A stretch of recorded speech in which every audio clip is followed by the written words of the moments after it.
আপনি কি জানেন প্রতিদিন আমরা যতটা লবণ খাই তার অর্ধেকই শরীরের জন্য ক্ষতিকর হতে পারে? অতিরিক্ত লবণ খেলে রক্তে সোডিয়াম বেড়ে যায়, ফলে শরীরের পানি ভারসাম্য নষ্ট হয়। এতে রক্তচাপ বা হাইপার টেনশন বাড়ে। কিডনি অতিরিক্ত সোডিয়াম বের করতে গিয়ে ক্ষতিগ্রস্ত হয়। এমনকি হৃদরোগ ও স্ট্রোকের ঝুঁকি ৩০% পর্যন্ত বেড়ে যায়।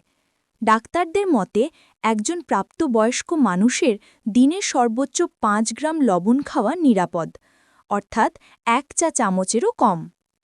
সমাধান: রান্নায় লবণ কম ব্যবহার করেন।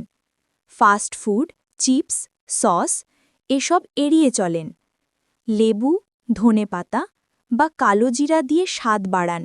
এগুলো প্রাকৃতিকভাবে সোডিয়াম কমায়। নিয়মিত রক্তচাপ মাপো এবং পর্যাপ্ত পানি খান। স্বাদ নয়, স্বাস্থ্যই আসল।